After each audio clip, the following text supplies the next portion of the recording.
व्यंग लेख का शीर्षक है फीकी जीत की तीखी समीक्षा।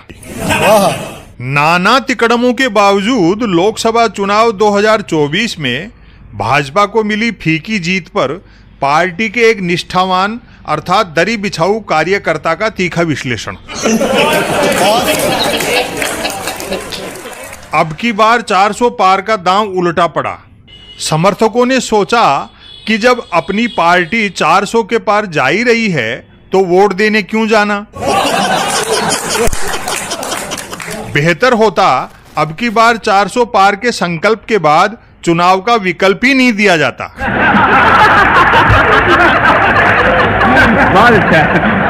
भाजपाई साइबर योद्धा कर्तव्य विमुख रहे।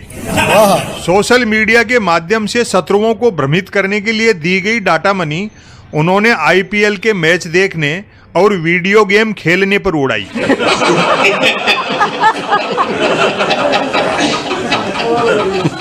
एक और पार्टी का आधार है कि भय के बिना प्रीत नहीं होती, वहीं दूसरी ओर मकानों वाहनों पर लगाने के लिए बांटे गए पार्टी झंडे के डंडे की लंबाई पूर्व के चुनावों की तुलना में छोटी रख दी गई।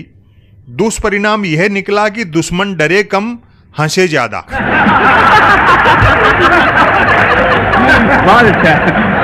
हाईकमान ने सुबह जिस गैर भाजपाई को धड़ल्ले से चोर भ्रष्ट आदि कहकर अपमानित किया, उसे शाम को धड़ल्ले से साहूकार ईमानदार आदि कहकर ससम्मान भाजपा में शामिल कर लिया।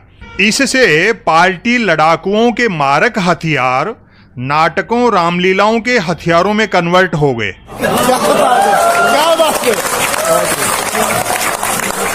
हमारे पार्टी प्रायोजित अंधाधुंध हनुमान चालीसा पाठों से हनुमान जी भक्ति और राजनीति का भेद ताड़ गए और उन्होंने हमारी पार्टी ही की लंका लगा दी।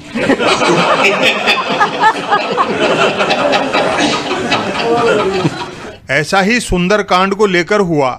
जब जब जहां जहां हमारे लोगों ने सुंदरकांड गाया तब तब वहां वहां कांड से सुंदर अलग रहा। दलाध्यक्ष जेपी नड्डा जी को बीच चुनाव पितृ संगठन की हैसियत को लेकर सत्य बोलने से बचना चाहिए था। इससे हुआ यह कि पार्टी की नाभि नाल से जुड़े मतदाता ने भी ईवीएम पर पुष्प का बटन यूं दबाया जैसे पुष्पांजलि अर्पित कर रहा हो।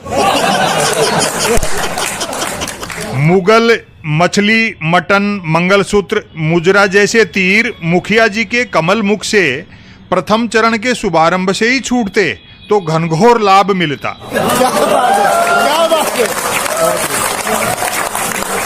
उपरोक्त जयकारी शब्दावली जब काम में ली गई तब तक इतनी देर हो चुकी थी कि हमारा कोर वोटर भी विपक्ष के महंगाई बेरोजगारी जैसे निरर्थक मुद्दों में उलझ चुका था।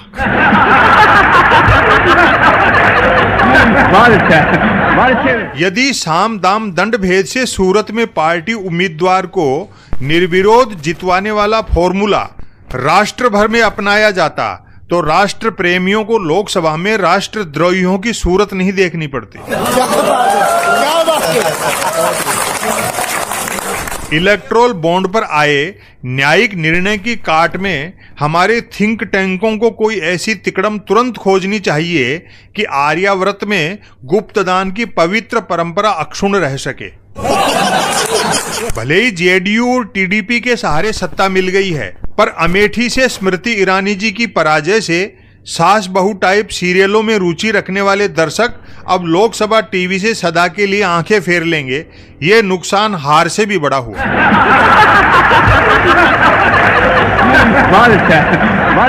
कड़ी जांच का विषय है कि जब सभी न्यूज चैनलों और एग्जिट पोलों ने हमारी पार्टी को मतगणना से पहले ही सारी की सारी लोकसभा सीटें दे दी थीं, तो चुनाव आयोग ने फिर मतगणना ही क्यों करवाई।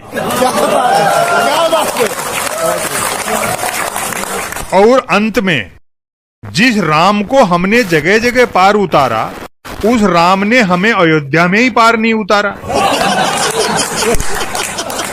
मेरे ख्याल से जैसे ही पार्टी ने मेरठ सीट से रामानंद सागर कृत रामायण धारावाहिक में राम बने अरुण गोविल को उम्मीदवार घोषित किया, राम आएंगे वाला कीर्तन बैकफायर कर गया। बहुत अच्छा है।